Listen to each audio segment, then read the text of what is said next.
Alright guys, I'm back today with Rob's first place Kashtira deck profile. Locals, do you wanna... Yes. So I went EXO after 5 rounds. Was this Melksham Sunday? Look? This was the Melksham Sunday. Round 1 was Salamangreat, and I won that 2-0. Round 2 was versus Malefics, and I won that 2-0. Round 3 was versus Adventure Kashtira, which was I won 2-1. And the last round was the Pure Mirror, which I won 2-0. And this is what I played. The obvious engine, 3 Fenrir, 3 Unicorn. I played 2 of this guy, 1 of this, 1 of this, and 1 of this.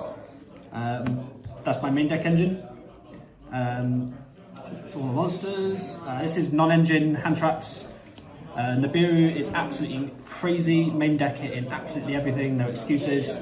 It's beyond silly. 3 Ash. This answers Book of Eclipse. This answers generic bullshit. This answers branded. Yeah. 3 Ghost Warrior. The other benefit of these guys is they synchro to make Baron, so I've decided I'm going to play Morna over anything, over any other hand trap basically, because that's another level 3 I can normal summon and make Baron to flow, and then I can start looping resources with that, as well as a generic pop, and all that is really strong. Which also answers Eclipse and Nibiru and shit like that. Onto the spells, the usual suspects. I don't need to explain these. These are just 3 offs, 3 offs, 3 offs. 3 Birth as well. 3 Birth I prefer it over 2 because I think the card is absolutely beyond ridiculous, and you really want to open this. A lot of people are playing 2. I think 3 is optimal. You want to open this card. Pot of Prosperity at 3 because it's crazy and it turbos for the deck. 1 Thrust, 1 Talent, 1 Terraforming. This was supposed to be more, but I refuse to pay more. I refuse to pay for it, so I've just got the 1, and then Talents is really strong, and obviously Terraforming is limited. Traps, 1 Big Bang, 1 Preparations to go with the Yugioh, and 3 Infinite Impermanence because it is really strong and it doesn't trigger basically anything. That's the main deck. Worked out really well then. Worked out really well, yeah, you finished it worked out very strong, yeah. A Rise Heart Pass isn't very strong. It's very easy to break. So you back up with non-engine, so say imperms, hand traps, all sorts, and then it's just like, oh cool, they out your Ice Heart, but they still can't do anything because you've hand trapped them to death. Extra deck. We'll start out with the Link Monsters. I pay a number of them. 1 Wind Charmer. This synergizes with Nibiru and Morna as well, because you Nibiru them, you normal summon a Morna, because Morna's a wind, you make this, you summon a Unicorn back from their graveyard. So you can make plays off of that alone, especially when you've blocked up your zones with the Nibiru. You've got so many ways of linking off Nibiru or playing with Nibiru that you just don't care about making Nibiru. This is for Ibli, has to be at 2, really unfortunate because the extra deck space is rather cramped. But you have to play 2 because Mind Hacker exists, and you really do not want to get trapped under Ibli. 1 Prosperity thing, because it's funny. 1 Donna, it's a generic link off guy. Normal summon, link off your Nibiru, link off Ibli or whatever. Gets rid of that. A lot of the Xyz monsters are 2 offs because they have to be. So 2 Zeus, 2 Arise Heart, 1 Big Eye. If you're only playing 1 Zeus, you can play a 2nd Big Eye. I don't think that's correct. I think you should be playing 2 Zeus instead, but there's a budget option for you. 1 Draco Sack. This one's really strong if you just generically need to pop stuff.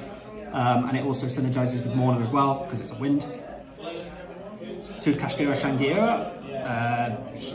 It is what it is. 1 Baron de Fleur, and 1 Piece de la Resistance. YCS prize card. Yes, it is. There's a story behind this. This cost me 2 Secret Ash Blossom. No, it was 2 Secret No Material, 1 Secret First Edition Ash Blossom, and €175 because I picked up this in 2019 before all the prize cards went to like £1 each. So hell yeah, I'm playing that. Yeah, doesn't want to buy a triple tactic tasking, but has prize card. Oh yeah. Yeah. Well, I have it lying around. You know, I was just you don't have bulk prize cards lying around. Bulk prize cards. Yeah, you just got loads of these just in a drawer somewhere. Like, what colour is your Bugatti? Side deck, 3-dimension shifter. It's ridiculous. I'm playing Ibli myself, so here it is. It's in the side deck because it is absolutely ridiculously terrible to draw going second. I never want that to happen, but it's also so strong against branded. It's like, yeah, cool, GG. I still want access to the card. Change of heart for the mirror mostly, but it is just a generic good board breaker as well, especially for the fact that it synergizes with thrust. Similar situation here, dark holes. You can search it off thrust, it clears the board, it clears your own Ibli if you're stuck under Ibli for whatever reason, really strong. Generic good card, barrier is good for this format, so there's barrier here. And lastly, 3 evenly matched to round up the side deck. That looks pretty good, to be fair. How do you like Kashtira as a deck? It's very fun. I love the flexibility of it. You just look at your opening 5 hand and go, what line am I doing today? And you've got about 4 or 5 available to you. And I never thought I would like the Zodiac style of play of man pass, hand trap backup. It's actually quite fun. Not for my opponent. My opponents hate it, but oh well, that's not my problem. No. All right, Rob, thanks for the first place deck profile. No worries. This will be up next week. Leave that Look there. at that. Prize card. All right, Rob. Cheers. Make sure you keep topping as well. YCS, here we come, yeah? YCS, yes. Cheers, guys.